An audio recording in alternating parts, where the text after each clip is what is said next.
कि गंगा मैया बह रही है और जब ये बहते बहते जाती है पूरे वेग से, तो जो ठूंठ वृक्ष होते हैं ना उनको तो ये तोड़ देती है और शिलाओं को भी अपने साथ बहा के ले जाती है, पर कभी भी ये बांस के पौधे को तोड़ नहीं पाती है।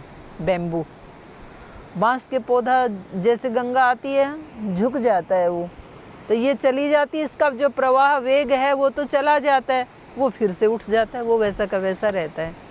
तो जो फ्लेक्सिबल है ना उनको कोई तोड़ नहीं सकता है, और जो अकड़ू हैं उनको छोड़ नहीं सकता है ईश्वर। तो ऐसे ही इनको भी बताया कि विनयवनता सर्वे परम श्रेयो भजन्ति ही मतलब निश्चित रूप से ये मुनि कह रहे हैं कि जो विनय से झुकेंगे वे सब श्रेय को प्राप्त करेंगे, ये सुनिश्चित है, इसमें कोई संशय नहीं है। ये एक साइंस है, ये कोई कल्पना नहीं है, ये कोई ऐसा नहीं है कि भाई अंध धार्मिकता है, ऐसा नहीं है, ये अंधविश्वास नहीं है, ये साइंस है।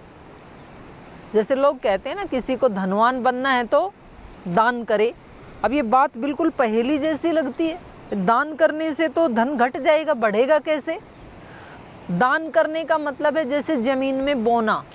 अब कोई कहे कि भाई 1 किलो अनाज था और वो भी सारा जमीन में बिखेर दिया, तो बढ़ेगा कैसे वो?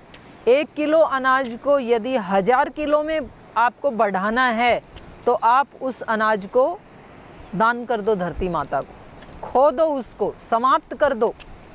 अब ये कितने बड़े साहस की बात है। जमीन में बो दिया और जमीन अगर वापस ना दे तो किसान क्या करेगा?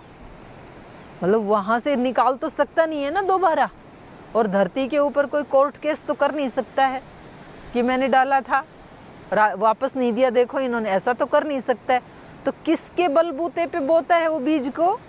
श्रद्धा और विश्वास के बलबूते पे। उस पर विश्वास है कि बोया है तो धरती माता जरूर अंकुर देगी, और उस एक अंकुर में, एक दाने में कम से कम सैकड़ों दाने निकलने ही वाले हैं, ऐसा विश्वास होता है। तो धर्म के ऊपर जो महापुरुष होते हैं उनका, गुरुजनों के ऊपर, धर्म के ऊपर, ईश्वर के ऊपर, ईश्वर की न्याय व्यवस्था के ऊपर ऐसा विश्वास होता है, और ऐसा विश्वास होने से वो दान करते हैं, अपने आप को देते हैं। और देते हैं वो किस लिए देते हैं? उसको धन को बढ़ाने के लिए देते हैं। तो आज भी देश में जो स्थिति आई कोरोना वायरस को लेकर के, करोड़ों रुपए का दान लोगों ने देश के लिए दिया, और स्वयं पतंजलि ने भी 25 करोड़ रुपए का दान संस्थान से दिया, और उसके बाद करोड़ों रुपए का दान जो हमारे संगठन के भाई बहन हैं, जो अपने यहाँ पर कर्मयोगी भाई बहन हैं, पतंजलि के जो एम्प्लॉय हैं और रुचि सोया के जो एम्प्लॉयज़ हैं, वो भी करोड़ों रुपए का दान कर रहे हैं। तो हमारे यहाँ वैदिक धर्म में ये शिक्षा दी जाती है कि यदि आपको अपना धन बढ़ाना है तो आप दान करें। तो ये पहेली जैसे लगता है, तो यहाँ भी पहेली जैसे लगता है कि जिसको ऊंचा उठना है वो झुकना सीख ले, वो विनम्रता सीख ले। तो आगे कहा इन्होंने, प्रीतोस्मि तव भूपाल सन्मार्ग परिवर्तिनः स्वस्ति तेस्तु महाभाग यत् पृच्छामि तदुच्यताम्। कह रहे हैं, हे भूपाल, तव प्रीतोस्मि सन्मार्ग परिवर्तिन, सन्मार्ग परिवर्तिन, सन्मार्ग पर चलने वाले हो तुम, और प्रीतोस्मि तव, मैं तुम्हें बहुत प्रेम करता हूँ, मतलब तुमने हमारा मन जीत लिया है। तो जब हम सन्मार्ग पे चलते हैं तो हम अपने आप को तो तृप्त करते ही हैं, उसके साथ साथ अपने माता पिता को, कुल खानदान को, गुरुजनों को, अपने बड़ों को यदि प्रसन्न करना है तो भी यही एक तरीका है। क्योंकि हम बोलते हैं ना ऐसे, भाई हमने तो इस परिवार को खुश करने के लिए सारी जिंदगी बिता दी, लेकिन यही खुश हुए ही नहीं, क्या करें? ऐसे व्यक्ति के मन में एक कड़वाहट पैदा होती है कुछ वर्षों के बाद। तो इसमें कहीं ना कहीं खुश करने का जो तरीका था हमारा, उसमें कहीं ना कहीं कोई फॉल्ट रहा है जरूर, क्योंकि वहाँ खुश करने की भावना नहीं थी, बल्कि उनको खुश करके कुछ लेने की भावना थी हमारी। तो वो वास्तव में हम उनके लिए नहीं कर रहे थे, बल्कि अपनी ही किसी कामना की पूर्ति के लिए वो काम कर रहे थे कि हम ऐसा करेंगे तो फिर ये हमारा जय जयकार करेंगे। तो ये लेने की भावना है वास्तव में। तो इसलिए फिर हम वहाँ मात खा जाते हैं और हम फिर बाद में खिंचते हैं, असंतुष्ट होते हैं और हमें लगता है कि हम तो लूट गए, इनकी खुशी के लिए हमने कितना किया और ये खुशी नहीं हुए। तो दूसरे को यदि खुश करना है, गुरुजनों को, माता पिता को, देश को, परिवार को, तो एक ही तरीका है कि हम सन्मार्ग के पथिक बने, सत्य के मार्ग पर चलें। अथर्ववेद में एक सूक्त आता है, ब्रह्मचर्य सूक्त, स आचार्यम तपसा बिभर्ति, ऐसे आता है वहाँ पर। ये जो ब्रह्मचारी है ये अपने तप से अपने आचार्य को खुश करता है। माने आचार्य को वो अच्छी अच्छी बातें, मीठी मीठी बातें बोल करके खुश नहीं कर सकता है। वो खुशी देगा भी, मान लो कहीं अष्टाध्यायी धातु पाठ याद करके, तो वो खुशी स्थायी नहीं होती है। आज तो अष्टाध्यायी धातु पाठ याद करके आपने आचार्य को खुश किया और कल ही आपने कोई ऐसा आचरण कर दिया तो फिर वो तो आपकी वो जो आचार्य का आशीर्वाद है वो उसमें तो आपने बाधा डाल दी फिर। तो हम निरंतर अपना तप करते हुए अपने आचार्य को खुश कर सकते हैं और हम भगवान को भी खुश कर सकते हैं। हम कहें जी भगवान जी तो दिखते ही नहीं है, भगवान को कैसे खुश करें, हमें तो भगवान की कृपा प्राप्त करनी है, तो वो तो दिखते नहीं, हम उनको खुश करें कैसे। उनको खुश करने का एक ही रास्ता है, हम सन्मार्ग के पथिक बने। तो ये जो राजा थे, इन्होंने इन मुनि को खुश कैसे किया, तो इन्होंने कहा कि हम आपसे खुश हैं, प्रीतोस्मि तव भूपाल सन्मार्ग परिवर्तिन, क्योंकि आप सत्मार्ग पर चलने वाले हैं, आप अपने कर्तव्य कर्मों का अनन्य श्रद्धा भक्ति से पालन करते हैं, इसलिए हम आपसे खुश हैं। स्वस्ति ते अस्तु महाभाग, हे महाभाग, हे माननीय, आपका सदा कल्याण हो। अब ये सुनने में बात जो है ये छोटी सी है कि आपका सदा कल्याण हो, लेकिन ये उस व्यक्ति की जो जीवन भर की तपस्या है वहाँ से ये उसको प्रसाद दे रहा है। ये वाइब्रेशंस काम करती हैं और ये बहुत स्ट्रॉन्ग होती हैं, ये केवल शब्द नहीं होते हैं। तो इसलिए आपने देखा होगा हॉस्पिटल में जैसे कई बार किसी बीमारी का इलाज करते करते दवाई जब काम नहीं करती है तो डॉक्टर लोग कहते हैं कि भाई अब दवा तो काम नहीं कर रही, अब दुआ काम करेगी। तो इस व्यक्ति के जो भी परिचित है ना, वो सब लोग इसके लिए दुआएं करें। तो दवा से भी बड़ी दुआ होती है। तो ये जो दुआ देते हैं, जो हमारे ऋषि दुआ देते थे, सर्वे भवन्तु सुखिनः सर्वे सन्तु निरामया, ये केवल मात्र शब्द नहीं थे, एक एनर्जी है ये। मन से मन की बातें, आत्मा से आत्मा की बातें, और जरूर इस अध्यात्म का विकास होगा, ऐसी भविष्यवाणी है ऋषियों की। आगे आगे अभी जैसे एक जो फिजिकल एजुकेशन थी वो आगे बढ़ गई, अभी तो डिस्टेंस एजुकेशन हो गई, तो अब हम कंप्यूटर से पढ़ रहे हैं। इससे भी आगे वाली जो साइंस आने वाली है, ये साइंस भी हम डेवलप कर सकते हैं। और ऐसा ऋषियों की भविष्यवाणी पे विश्वास किया जा सकता है कि मन से मन की बातें होंगी। मौन की एक भाषा होती है। हमने ऐसे सुना है कि वो जो गुरुजी थे वो कुछ बोलते नहीं थे, मौन रहते थे, और हमने देखा है अपनी आँखों से।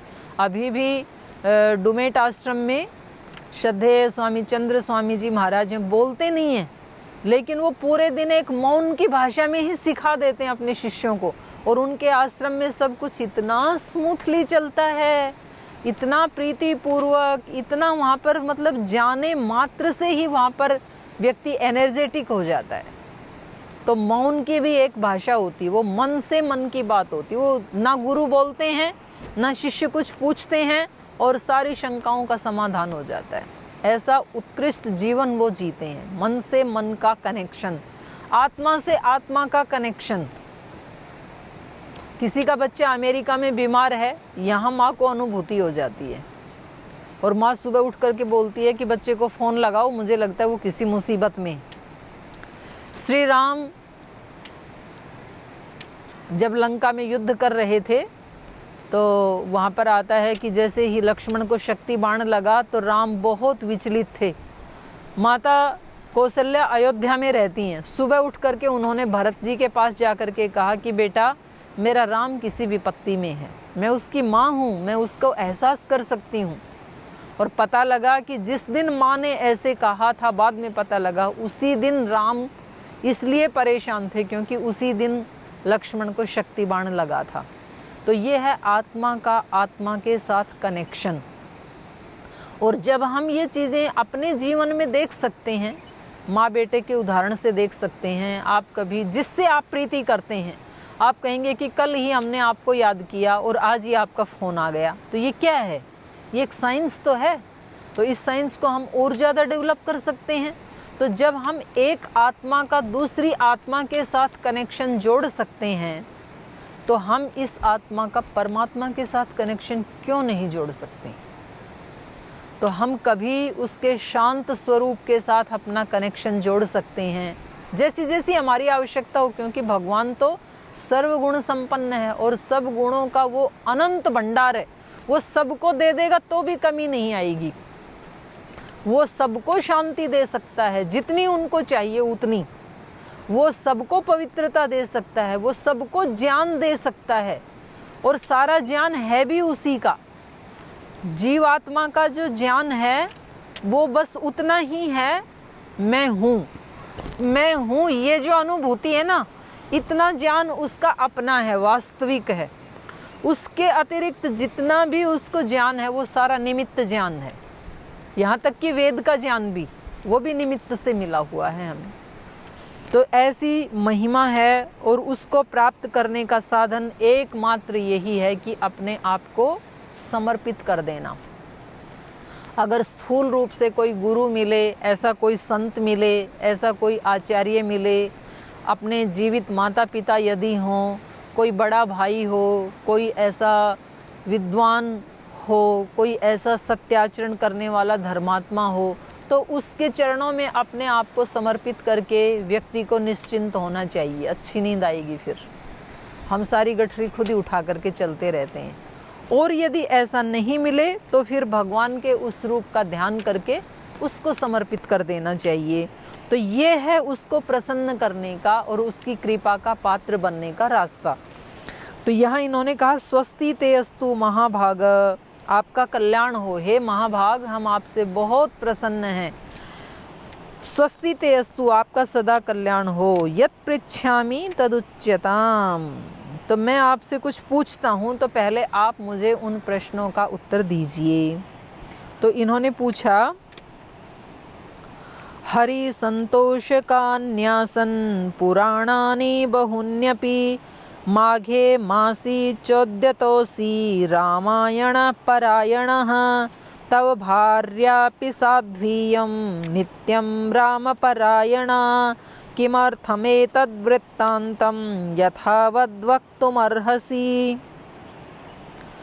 हरि संतोष का न्यासन, हरि को संतुष्ट करने वाले।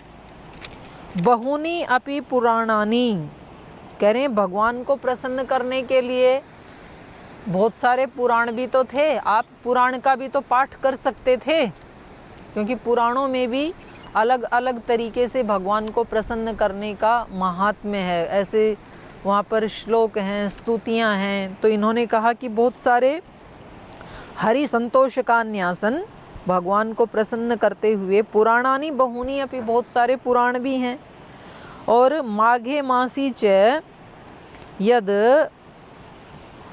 उद्यतो असि, और जो इस माघ मास में आप रामायण का पाठ कर रहे हैं, रामायण परायण, तो तव भार्यापि साध्वी इयम, इयम तव भार्या साध्वी नित्यम राम परायणा। और ये जो आपकी पत्नी, केवल आप ही नहीं रामायण परायण हैं, ये जो आपकी साध्वी पत्नी हैं।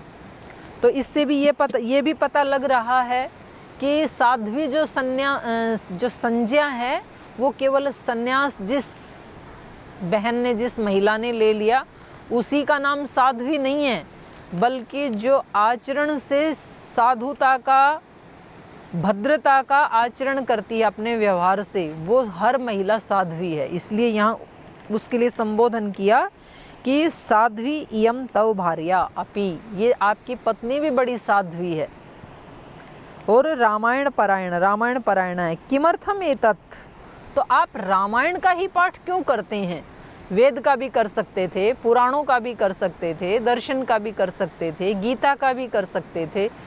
पाठ करने के लिए तो बहुत सारी चीजें हैं, तो आप रामायण का ही दोनों जने पाठ क्यों करते हैं?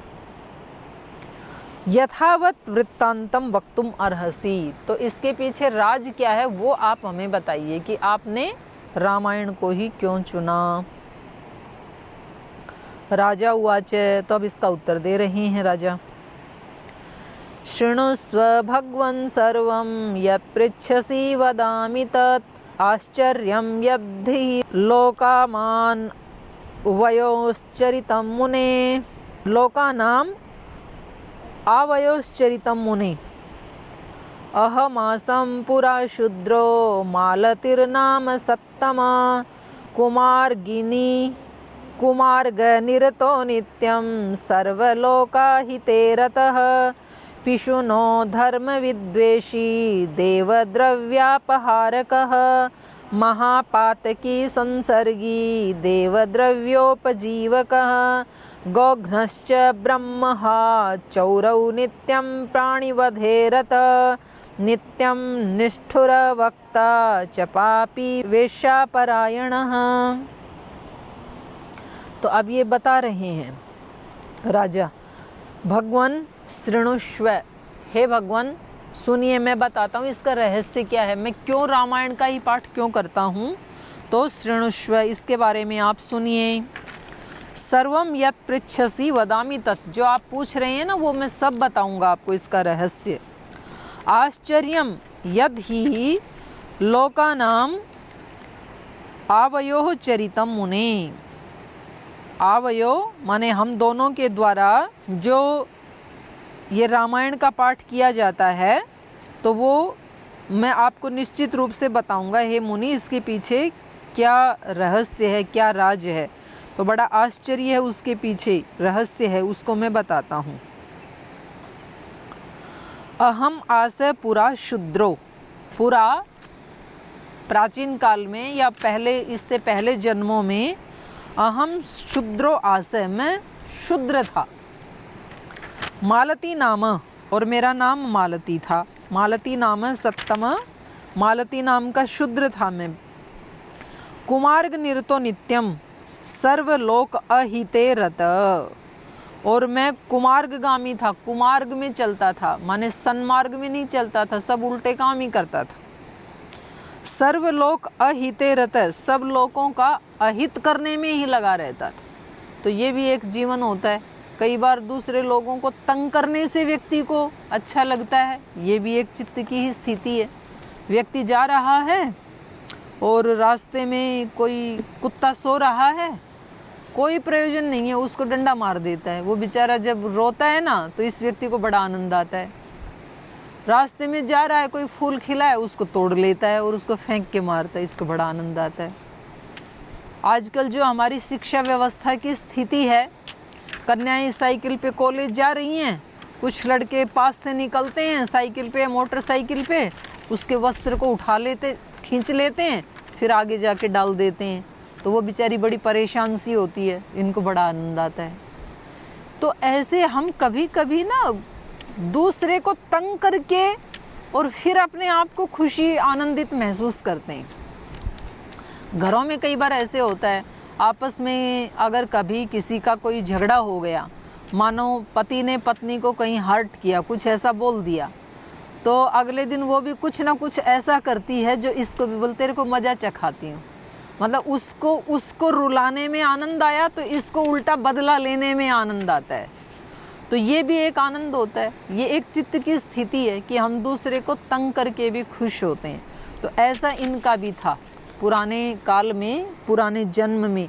कहते हैं साधना करने से पिछले जन्मों की भी याद आ जाती है। ऐसे महात्मा बुद्ध के बारे में भी सुना जाता है और योग दर्शन के भाष्य में भी ये आया है ऐसे, तो वहाँ भी इसका उदाहरण दिया है। तो इनको भी अपने पिछले जन्म की याद थी, तो इन्होंने कहा कि मैं मालती नाम का एक शूद्र था और सर्वलोक अहिते रतः, कुमार्ग निरत, सब लोगों का अहित करने में ही मैं हमेशा लगा रहता था, कुमार्गगामी था मैं। पिशुनो धर्म विद्वेषी, मैं पिशुन था। पिशुन मतलब चुगली करने वाला, इसकी उसके सामने की, उसकी उसके सामने की, उसकी उसके सामने की, ऐसे ऐसे लोग मिल जाते हैं।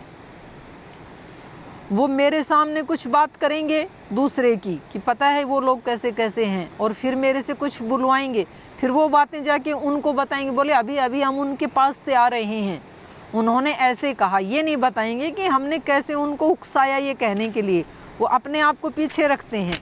फिर उसने जो कुछ कहा वो अगले दिन फिर हमें आकर के बताएंगे, और ऐसे वो सब लोगों को अलग अलग फाड़ के रखते हैं।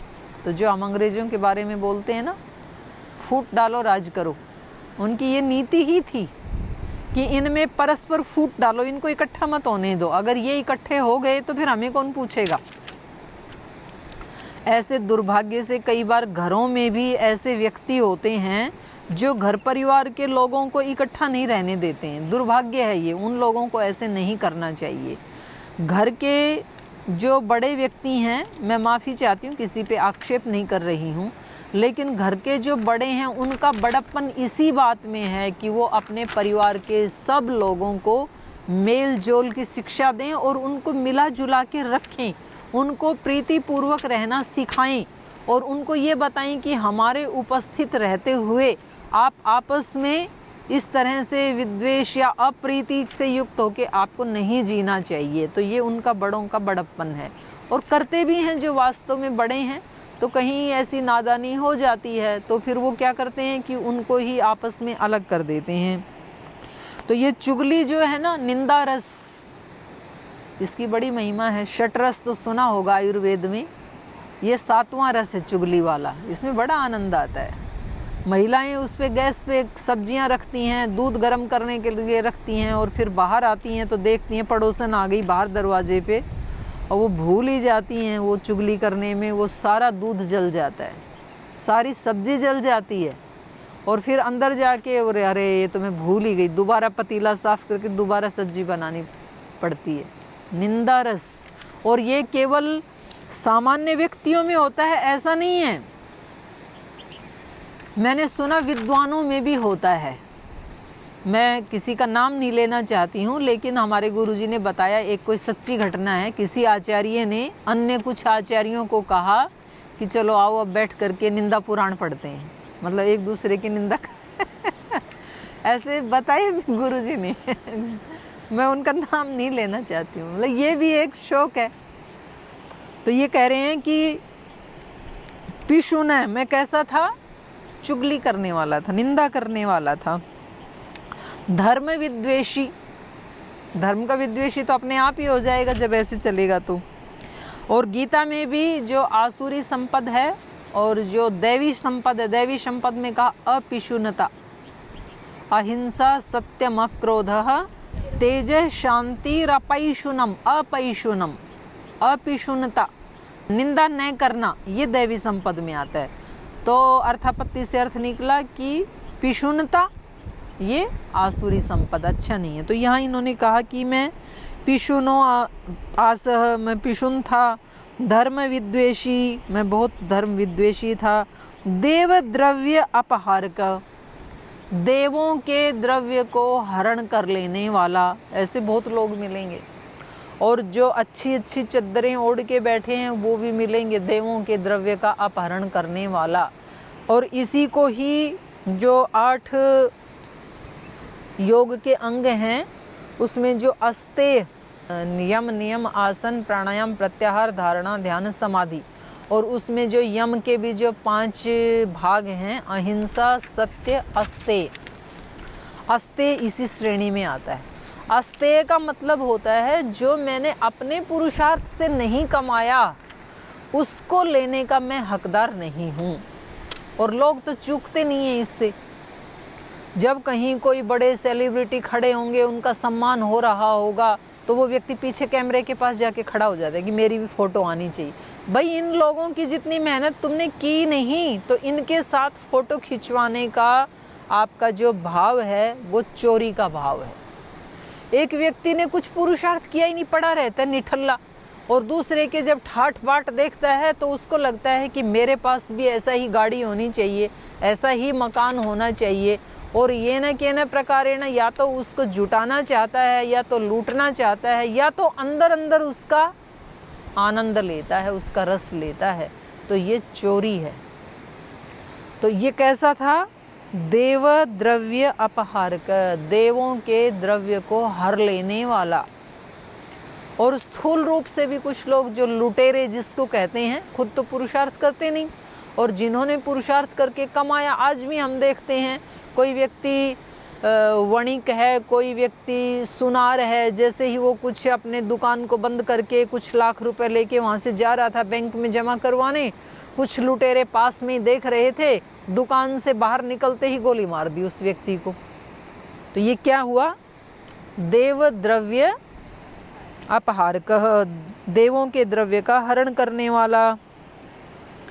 महापातकी, संसर्गी, मैं महापातकी था, महान पाप करने वाला था मैं। और संसर्गी, महान पातकी हैं, उनके संसर्ग में रहने वाला, उनके साथ रहने वाला। तो जैसी संगति वैसा ही कर्म। तो वो लोग भी पाप करते थे, मैं उनके संसर्ग में रहता था, मैं भी पाप करता था, तो महापापियों की संगति में रहता था। तो इससे पता लगता है संगति का भी कितना महत्व है। सज्जनों की संगति में रहना और पापियों की संगति में रहना, दोनों के अलग अलग फल हैं। तो ये भी अपने आप में एक बहुत बड़ा विषय है, संगति, सत्संगति। तो हम बचपन से ही ऐसी कथाएं सुनते आए हैं।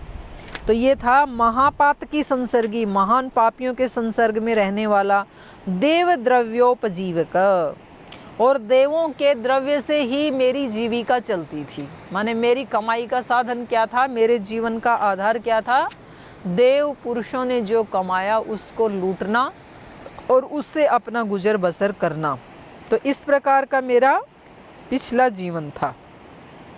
तो इसमें और भी ये अपने बारे में बता रहे हैं, तो इसको हम शेष कल पढ़ेंगे। तो यहाँ पर 2-3 बातें आज हमने पढ़ी कि कोई व्यक्ति कितना भी नीचे क्यों नहीं चला गया तो भी उसके उठने का चांसेस हैं, वो उठ सकता है। दूसरा, संगति का कितना प्रभाव है, विनम्रता का कितना प्रभाव है, कितना महात्म्य है हमारे जीवन में। हमें यदि सबको खुश करना है तो उसका रास्ता क्या है। तो ऐसे ये 4-5 पॉइंट बहुत अहम हैं आज के पाठ के। तो शेष चर्चा हम कल करेंगे। आज हम इस चर्चा को यहीं विराम देते हैं। ओम